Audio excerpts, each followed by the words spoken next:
ilihis ang atensyon ng taong bayan dun sa mga issue na walang kasagutan ng administrasyon gaya ng flood control scam. Napansin nyo, lahat tayo nakatutok ngayon sa impeachment. Wala nang pumapansin sa flood control scam. Baka makalimutan, nakakulong na rin si Senator Marcoleta. Dahil nga, ayaw niyang pumayag na supilin yung investigasyon nang lumabas kung tama ba ang sinasabi ni Zaldico na ang Marcos Jr. ang siyang mastermind ng flood control scam. Lahat ng kabalbalan ng administrasyon, pati na yung bagong budget for 2027 na tatalakayin na soon, mababaon na naman sa limot. Itong 2027 budget, ito ay para sa budget ng 2028 na kukuha ng paggasto sa mga kandidato sa Kongreso at sa Senado. Ibig sabihin, marami na namang kababalaghan dyan. At dahil meron tayong impeachment, malilihis ang ating atensyon. Kaya nga ako, pinapangako ko sa inyo dito sa Spokes Hour, babalikan natin ang issue ng flood control scam at saka mga kababalaghan ng budget dahil hindi po pwedeng malihis ang atensyon natin dyan. Bagamat yan ay ang intensyon nila. Kawawang kawawa si Senator, no? Kung pinaaawa sa kanya kasi 72 years old na po, no? Tapos itong ginagawa ng Bangag administration talagang hindi talaga maganda dahil po pinagtripan siya, power tripping sila, pinag-initan siya, kinasuhan siya ng walang basihan. Balita ko pa nga sa COMELEC, no? Binasura na ito ng COMELEC, no? Na yung kay Marcoleta ay yon, walang saksong sa COMELEC pa, walang nilabag si Senator Marcoleta. So bakit naman nila kakasuhan ng plunder? Tapos ngayon, may pangalawang kaso na naman. No? Talagang pinag-initan si Marcoleta, kaya ako naawa ko . Tapos yung kondisyon niya, matanda na. No? Balita ko pa nga sa hospital raw, nagkaroon po ng brownout doon. So, syempre walang aircon. So kawawa na naman, senador pa naman ito. No? So yun po ang update ni Senator Marcoleta. Ang mensahe na lang natin ay laban lang, Senator. Nasa likod po sa inyo ang taong bayan. At alam naman ng Diyos, alam naman ng taong bayan na ginagawa mo lang yan para sa taong bayan at sa katotohanan. Okay? So, stay put ka lang. There will be time of... Ayan. So, yan, naputol, no? Stay put lang, no? At ika nga sabi ni Tatay Digong, there will be time for reckoning. Okay? So, yan po ang update kay Senator Marcoleta, no? So, punta naman tayo dito. Ito na po yung aking sinasabi sa inyo, ha? Nag-re-react na po itong si Attorney Harry Roque, no? Dito natin malalaman bakit sobrang galing po ang ating mga defense team ng Vice President. Ito po, pakinggan natin ang opinion reaction ni Attorney Harry Roque. Magandang araw po sa inyong lahat. Nasaan man kayo, magandang umaga, tanghali, gabi. Well, natapos na po ang kauna-unahang linggo ng pagtatangka ng Administrasyon Bangag at ng mga dilawan na apihin si VP Sara. Unahin niyo po ang title ko ay ang pagtatangkang apihin si VP Sara dahil alam naman natin na ating VP Sara hindi po payag na maapi. Lalaban siya sa hanggang huli dahil malinis ang konsyensya. Yung mga naririnig niyo mga chismis-chismis at di umano magre-resign si VP Sara, kalimutan niyo po yan. Wishful thinking yan ng mga kalaban dahil alam nila hindi nila mapapatunayan ang mga paratang laban kay VP Sara at kung mapatunayan man, hindi naman impeachable yung kanilang mga mapapatunayan at hindi mapapatanggal si VP Sara sa kanyang posisyon. Pero ninanais nila talaga sirain si VP Sara dahil nakikita nila na bumababa daw sa service si VP Sara. Pero itong ginagawa nila ngayon na ini-impeach siya, pilit siya pinapatanggal sa pwesto matapos na ipakulong ang kanyang ama na si Tatay Digong na pinakamamahal na presidente ng Pilipinas sa kasaysayan natin, tingin ko po yan. Yan ang dahilan para lalo pang mapalapit sa taong bayan si VP Sara. Pero pag-usapan po natin, ano nangyari itong linggong ito at ano ang aasahan pa natin matapos itong linggong ito.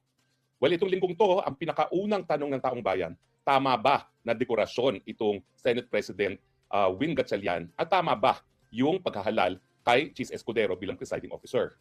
Wag po kayo magkakamali, gaya ninyo, hanga ako sa naging pagpapatakbo ni Chis Escudero sa proceedings. Siguro nakita nyo kung bakit hindi kaya gawin yan ni Win Gatchalian o kahit na sinong hindi abogado. Totoo po ang posisyon ng senador, hindi requirement ng pagiging abogado. Pero kung ikaw ay maghahangad bilang maging Senate President, dapat alam mo yung saligang batas. At yung saligang batas nagsasabi, ikaw ang dapat maging presiding officer sa impeachment trial kung ang pinapa-impeach ay ibang opisyales bukod sa presidente. At kung wala kang ganyang kakayahan, wala kang karapatan na maghangad maging Senate President. Kasi di ba, kung gusto mo yung titulo, dapat kaya mo yung responsibilidad. Nakita naman natin na si Win Gatchalian, perfect sa role niya ngayon bilang flower base. At salamat, nagustuhan niyo yung flower base ko na Win Gatchalian. Nahigit 8 million na po ang kawawa si Win Gatchalian. Hindi po pwede na ikay maghahangad na maging Senate President at maging flower base. Pero siyempre, nakarating na sa hukuman, sa kataas-taasang hukuman, ang legalidad ng pagkakatalaga kay Chis Escudero bilang presiding officer. Dalawa po yung issue dyan. Unang-una, legal ba yung pagbabago ng rules of the Senate na inapruban noong June 3 nung walang quorum at sila ay nagsabi na po pwedeng maghalal ng iba pang presiding officer bukod sa Senate President para mag-preside sa impeachment trial nga ni VP Sara. Ang issue po dito, meron bang quorum nung panahon ng June 3 na dodo lang ang mga senador na pumasok at bumoto para baguhin ang kanilang rules? Siyempre po, ating paninindigan ay malinaw. Ang lengguwahe ng saligang batas ay malinaw. Kinakailangan majority of all members of each house shall comprise a quorum. At yan po ay 13 sa Senado dahil 24 ang lahat ng miyembro at ang mayorya ay 12+1. At dahil wala ngang 13 na bumoto ng mga panahon na yon, walang bisa yung kanilang pag-amenda sa Senate rules na po pwede na magtalaga ng iba pang presiding officer bukod sa Senate President. Dahil hanga naman tayo lahat sa naging performance so far itong linggo nito kay Chief Escudero. Patas siya at alam niyang batas, alam niyang rules of evidence, napakagaling na kanyang mga rulings. Unquestionable ang mastery niya ng rules of evidence at ng rules of court at ang rules of the Senate. Dapat siguro ang gawin nila, ihalal na nila si Chief Escudero bilang isang Senate President nang wala ng issue. Dahil habang hindi nila hinahalal si Chief Escudero bilang Senate President, natural, meron nakabinbin na issue na tama ba na siya nagpe-preside dyan. Ang pangalawang issue siyempre is, pwede ba na magkaroon nga ng hiwalay na presiding officer? Ang tingin ko hindi po kasi nga binasa na ni Senator Alan Cayetano at ni Senator Pia Cayetano kung ano yung sinabi ng Constitutional Commissioners na siyang nagbuo nitong 1987 Constitution. Ang sabi nila, hindi na in-specify sa lingwahe ng ating saligang batas ng Senate President ang presiding officer sa lahat ng impeachment bukod sa impeachment ng presidente dahil kapag ang presidente ini-impeach, gaya na nangyari kay Erap, dalawang uupo sa Ross Room. Si Chief Justice at saka si Senate President.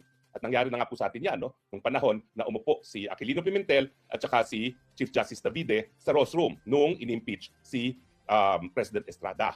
So malinaw sa akin na yung nangyayari ngayon, dalawa sila nakaupo sa Ross Room, yan po ay labag sa ating saligang batas. At bagamat sasabihin natin na siguro hindi na ba makaka-apekto to doon sa paghahain ng mga ebidensya ng prosecution at this stage, ang katunayan po, tama si Senator Alan Peter Cayetano, there is such a thing as procedural due process. Hindi po pwede kasi na ang Senado ay mag-amenda ng saligang batas. Ang po pwede lang nila amendahin ang kanilang sariling rules, pero kinakailangan may quorum, at ang pwede lang nila amendahin ay mga batas, pero kinakailangan katigan ng Kamara de Representante dahil ang ating Kongreso ay binubuo ng dalawang kapulungan. Yan po ang unang-unang nangyari sa ating Senado. Ang pangalawa na tingin ko pinaka-importante, yung napakasamang tinangkang gawin ni Risa Hontiveros.